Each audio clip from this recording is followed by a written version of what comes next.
Are you tired of people asking you about Terence yet?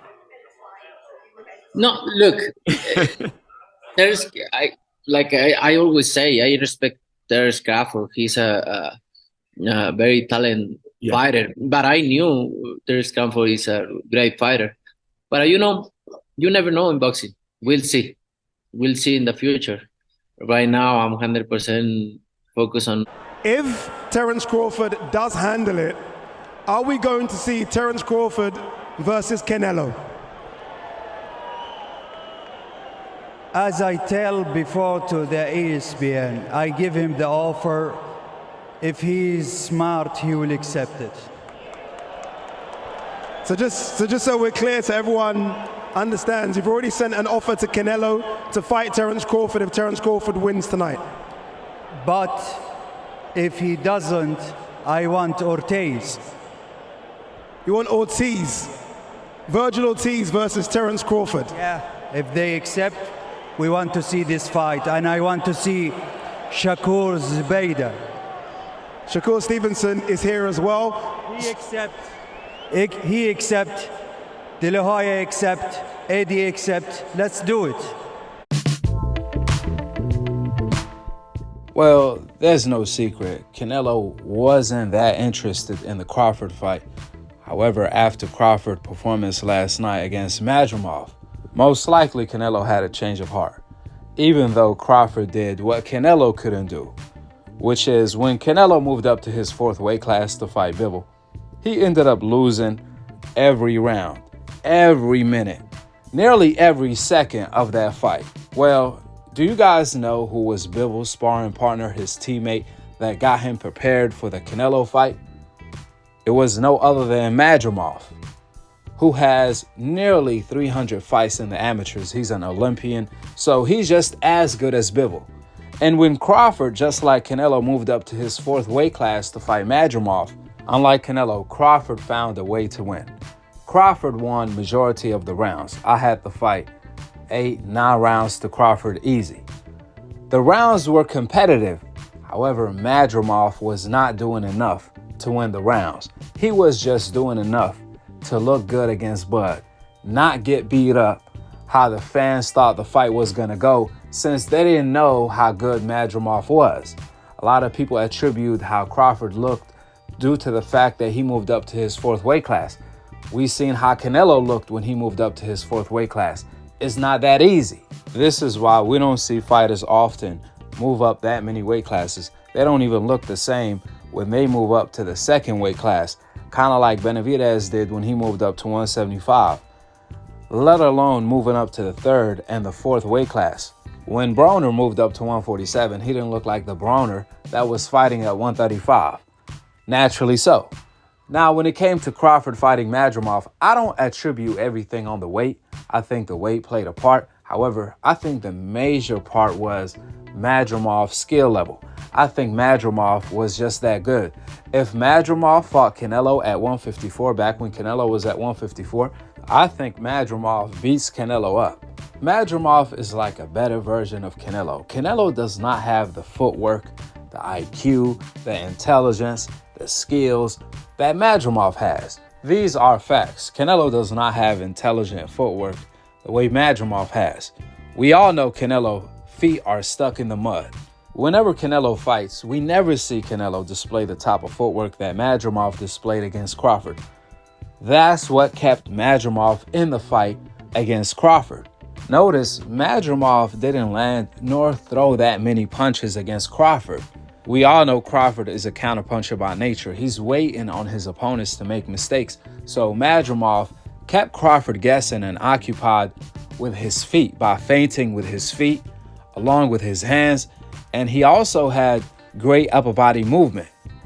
You combine that with Madrimov's skill set and his IQ, the whole package is what gave Crawford a hard puzzle to solve. It wasn't just one particular thing. However, a lot of these attributes Canelo doesn't have, especially the footwork.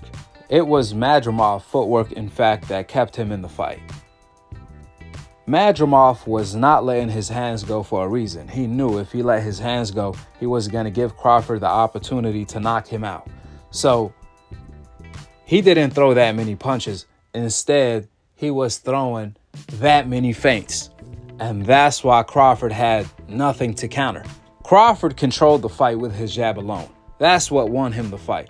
Madrimov did not have a jab, or better yet, Crawford took Madrimov's jab away. Now, due to Madrimov's excellent head movement after he threw punches, along with his excellent feet, Crawford made the adjustment to counter to the body, since the body doesn't move. However, the head does. Madrimov did a great job staying in the fight, being competitive, but not winning the rounds, not winning the fight. Now, when Crawford hurt Madrimov in the later rounds to the body and the head, that's when Madrimov resorted to switching southpaw, since Crawford had him figured out by that point. However, Crawford waited too long, and he didn't have enough time to finish Madrimov. Either way, I think Madrimov is the best 154-pounder outside of Bud. I believe Madrimov beats everyone at 154. He will take over the division once Crawford moves up from the division or retires from the sport of boxing. Bud, on the other hand, he has a tough decision to make.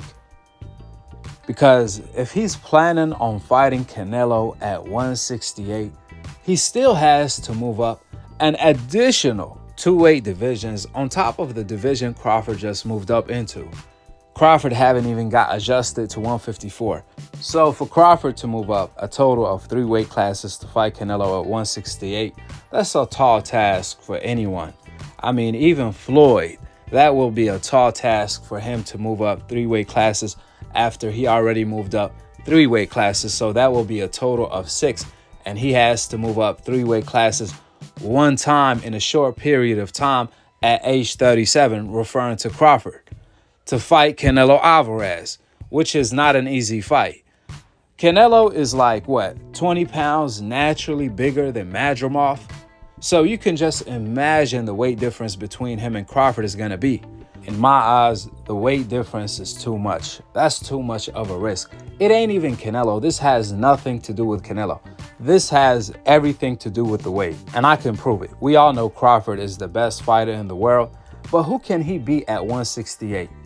Who? Can he beat David Morrell? Can he beat David Benavidez? Can he even beat Caleb Plant? That's why the weight is the problem. It's not Canelo. Weight classes matter for a reason. Now, if Canelo was still fighting at 154, I believe Crawford will stop the flat-footed Canelo within 6 rounds.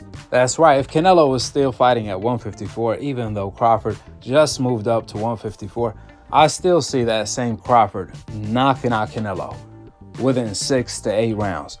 If Canelo was at 147, the same division as Crawford, then I see Crawford knocking out Canelo within 3 rounds. However, when you're talking about Crawford moving up 3 weight classes to fight Canelo at 168, that's a tall task, even for Crawford. I mean, can Crawford move up to heavyweight and beat Deontay Wilder, who doesn't have the skill set that Crawford does? Of course not, because weight classes matter. Wilder doesn't beat Crawford at heavyweight because Wilder is better than Crawford as a fighter.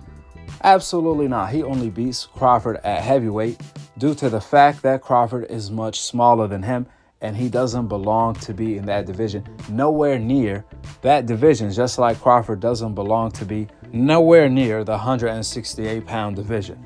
That being said, if Crawford is firm on moving up to 168 to fight Canelo for the legacy and the payday, because no doubt about it, if Crawford can pull off this miracle, his name will be printed next to Floyd when it comes to who the GOAT is, since this is not an easy task even for Floyd to accomplish. So I can see why Crawford would want to do this, but if he's gonna do this, Crawford needs to plan properly.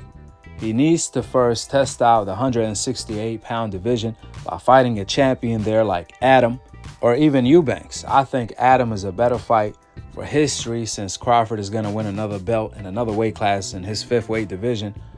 However, the Eubank fight is more stylistically closer to Canelo. Then after that, move up to fight Canelo at 168. Or Crawford can just stay at 154 to fight Virgil Ortiz. That's a huge mega fight for Crawford at the moment in time.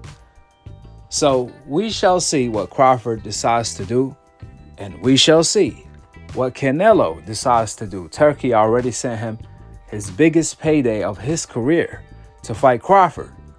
Turki told Canelo, if you are smart, you're going to accept it, since there's a huge weight gap between Crawford and Canelo. Canelo could never dream about beating Crawford. However, he has the opportunity to do so, since Crawford is facing a huge deficit with the weight difference between him and Canelo.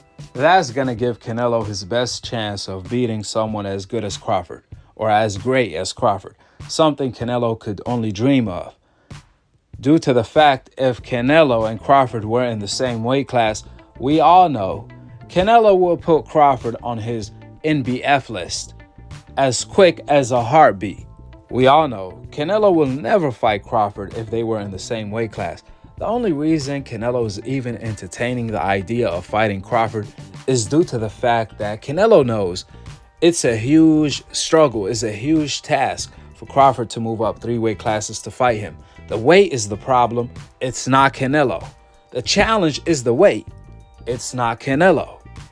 Now, if Canelo was really like that, he would have had fought David Morrell and David Benavidez in his own division.